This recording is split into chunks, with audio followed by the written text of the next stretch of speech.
an update on, and maybe talk us through how your injury and then maybe the setback to it, where that's all at?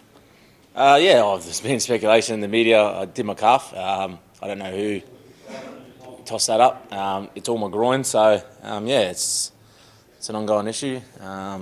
It's a bit of a frustrating injury, but going okay. I slipped in the shower in Fiji, so I don't know who gave Bellyache the report or on who I did it the week before Fiji. I did it literally in the week of Fiji, so I was looking good for the Fiji game, and then slipped in the shower, so it wasn't ideal. But it's frustrating, but doing everything I can to get it right and see how we go. So, if you got a deadline? Obviously the game's Friday. Do you need, in terms of being able to play, do you need to be able to train tomorrow, or? Yeah, that would be the plan. Try to do a little bit today. Don't obviously do too much during the week. I want to make sure I'm 80 to 100% to be able to play on Friday. But it's something that it's been hindering me the last couple of weeks. So I'm trying to get that sorted. And if I'm not right by tomorrow or Wednesday, I'll pull a pin. Is that related? Because was it your groin that you've had a bit of trouble with over the last few years? Yeah, I had osteopubis. Maybe 18 months ago.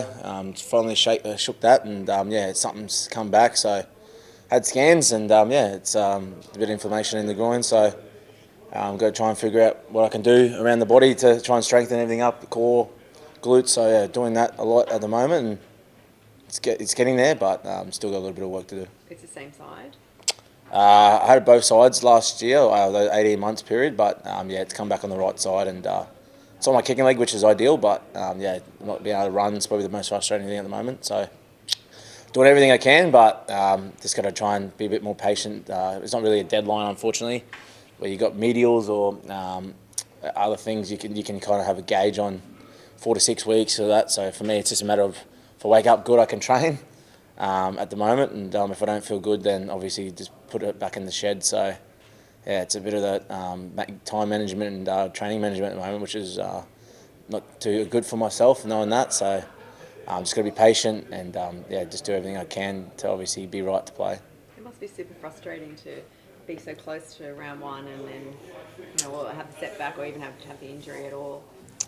Yeah, I guess it's I can't be too frustrated. I've had a bit of a better mindset and things. I've been a little bit frustrated in alternate and injured rehab, but going to Fiji and being very fortunate enough to go to Fiji and see how happy everyone is over there, and they haven't got as much stuff as us as obviously professional athletes or people over in Australia. So I've obviously got a little bit of a kickback from that and realised that I'm doing a lot easier than some people over there and even some people in Australia. So it is what it is, and some people have long, obviously, season injuries. So I've just got a bit of a game management or a bit of a weekly management. So I can't be too angry at myself and kicking stones. So I'm pretty optimistic at the moment.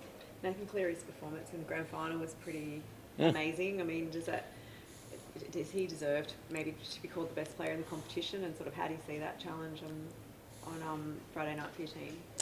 Stats always shine brighter, and he's won 3 comps in a row. And as we've spoken about, it's very hard for a team to go back to back, let alone 3 in a row. So all the credit he deserves, and he works really hard on his game. I've seen it firsthand, playing with him in the Kangaroos in the World Cup. So look, he's a class player and he understands the game very well. And obviously what he did last year in the grand final against a red hot Broncos team is something that's going to go down obviously in the NRL for a long time. So look, it's going to be a new year, different team, and a more hungrier Storm team as well. So hopefully we can nullify his game, but at the same time we just got to make sure we focus on ourselves as well. What did you make of yesterday, Vegas? Oh yeah, that's right. Vegas was on, wasn't it? I watched one game. I think which one was it?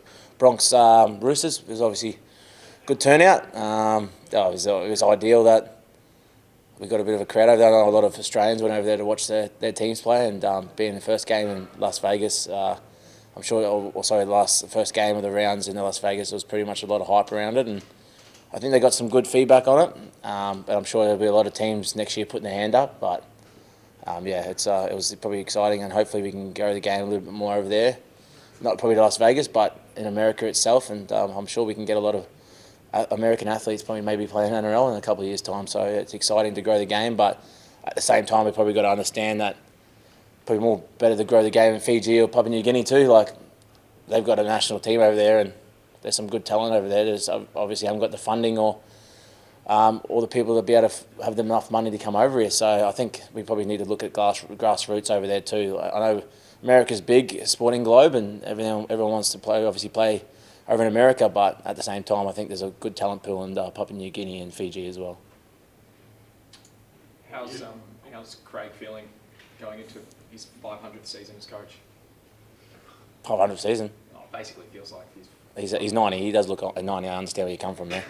No, look, it's exciting for him. I'm sure he's rejuvenated. Everyone's probably asking whether he's going to pull up the boots and pull up stumps, but we all know at the club he loves the attention, and even though he's been a great coach for a long time, and everyone's going to ask him, when's it going to be last year? But for me, looking at it, I think he just loves the media around himself about how long he's going to go for. So who knows? He'll probably make a decision in June, July, even though his deadline's at March. So it's up to him, and I'll just leave it at that. I know he's looking to obviously get another premiership to his name, but we got to work hard for him to be able to do that.